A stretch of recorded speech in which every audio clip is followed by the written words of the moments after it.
Kelompok kriminal bersenjata, KKB, Papua kini tampaknya mulai terpecah belah. Pasalnya, Panglima tertingginya, Damianus Magai Yogi dan Jubir, Sebi Sambom, kini tengah berseteru. Tak ayal, perseteruan kedua orang penting di KKB Papua itu pun membuat OPM kini terpecah belah.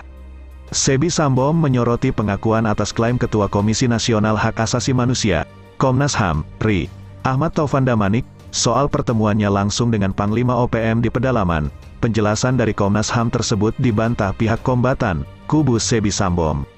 Sebi Sambom mengatakan Komnas HAM tidak pernah menemui Panglima OPM, melainkan, yang ditemui adalah kelompok binaan TNI, Polri.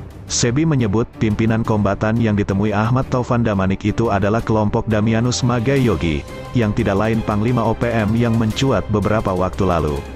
Kami di Komando Nasional TPNPB tidak mengakui kelompok Damianus Magai Yogi dan mereka itu kelompok binaan TNI, Polri di Paniai, kata Sebi saat dihubungi melalui pesan singkatnya. Karena itu, Sebi menilai pengakuan dari Taufan Damanik adalah untuk pencitraan saja. Itu tidak benar dan pernyataan Ketua Komnas HAM RI Taufan Damanik ini hanya sebatas mengangkat citra Presiden RI Joko Widodo. Imbuh dia, Sebi bahkan mengirimkan sebuah foto kelompok Damianus Magai yang akrab bersama Kasat Intel Polris Nabire. Peletakan batu pertama untuk bangun rumah Damianus Magai, bahkan, dihadiri oleh Kapolres dan Danrem Paniai. Maka kami TPNPB di Komando Nasional tidak akui orang-orang yang makan dua piring seperti Damianus Magai Yogi dan kelompoknya, ucap dia. Bos kelompok kriminal bersenjata atau KKB Papua, Panglima Tertinggi West Papua Army Damianus Magai Yogi dan juru bicara Komnas TPNPB Sebi Sambom, berseteru. Sebi Sambom menyebut Damianus Magai Yogi sebagai antek TNI, sementara Damianus Magai Yogi menuding Sebi Sambom berinisiatif membangun negara sosialis Papua. Damianus Magai Yogi juga menyebut Sebi Sambom berada di balik kasus pasukan tentara sosialis menelanjangi 8 warga sipil dan 1 anggota TNI di distrik Topiai Kabupaten Paniai, Papua Barat, Sabtu tanggal 8 Oktober tahun 2022 lalu. Peristiwa bermula dari 8 warga sipil beserta 1 personel TNI selesai mengantar profil tank air di distrik Aradide dan kembali ke kampung Enarotali. Aksi perampokan dilakukan kelompok sosialis mengatasnamakan TPNPB, skenario kelompok sosialis dan TNI mendramakan perampokan. Bocoran strategi Badan Intelijen Nasional, BIN, telah terbaca berdasarkan data akurat analisis sosial dan politik dalam pergerakan militer Indonesia. Tujuannya menciptakan konflik horizontal, menjalankan TPNPB OPM demi sosialisme Indonesia serta rakyat dituduh teroris karena pegang anak panah. Hal ini disampaikan Damianus Magai Yogi sebagaimana dilansir dari ttpn_pebnews.com. Dia mengatakan, ada perang rahasia di balik pergerakan kelompok sosialisme di bawah pimpinan Sebi Sambom. Damianus Magai Yogi mengatakan, pada tahun 2020, Sebi Sambom telah mewacanakan deklarasi negara sosialis. Hal itu bertentangan dengan prinsip-prinsip hukum humaniter internasional, HHI. Damianus Magai Yogi mengklaim lebih dari 10.000 pasukan aktif di seluruh wilayah West Papua, termasuk pasukan TRWP yang ada di luar negeri. Dia telah mandat langsung untuk menjalankan operasi militer sejak tanggal 1 Juli tahun 2022. Kami mendapatkan informasi terakhir bahwa pergerakan perampokan dibuat oleh TPNPB dengan pegangan anak panah. Kami terkejut, yang menggunakan anak panah lalu merampok di jalan bukan TPNPB OPM namun, kriminal, sosialis, dan nama gerakan mereka Gerakan Sosialis Indonesia.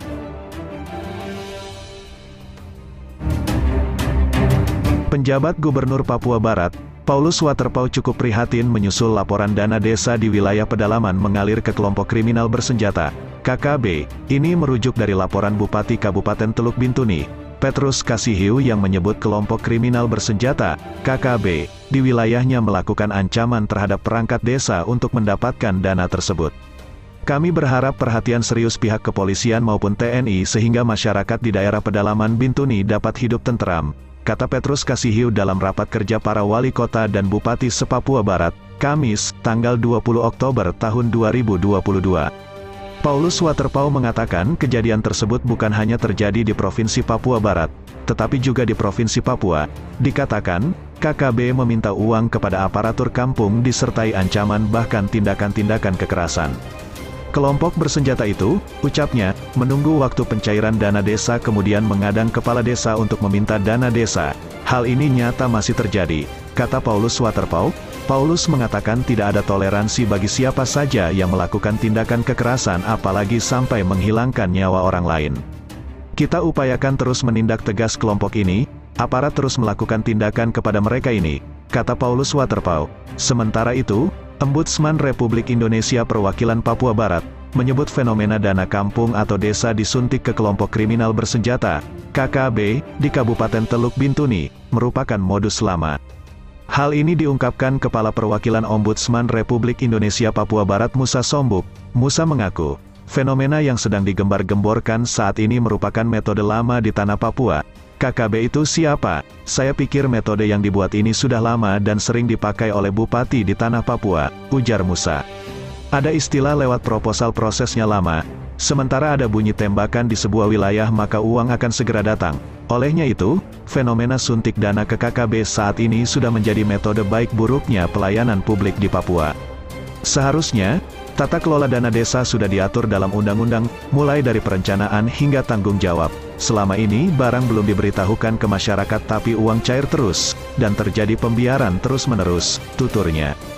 Melihat fenomena ini, ia pun ikut mempertanyakan sistem penyaluran dana desa di dinas terkait di daerah. Saya lihat saat ini begitu uang cair langsung mereka potong kompas ke KKB dan tidak sesuai dengan aturan, ungkapnya.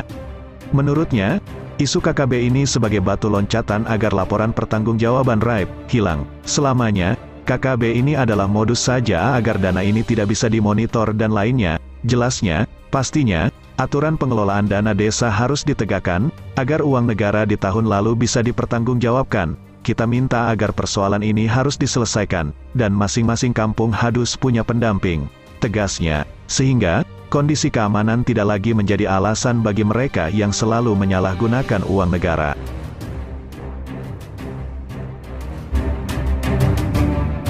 Dua anggota kelompok kriminal bersenjata, KKB, di wilayah Nabire, Papua ditangkap warga karena diduga hendak mencuri. Keduanya kini digelandang ke Mapolres Nabire untuk dimintai keterangan. Kedua anggota KKB tersebut masing-masing berinisial MD dan R. Mereka ditangkap di Jalan Sina Atas Kelurahan Girimulyo, Kabupaten Nabire, sekitar pukul 2.15 waktu Indonesia Timur dini hari tadi.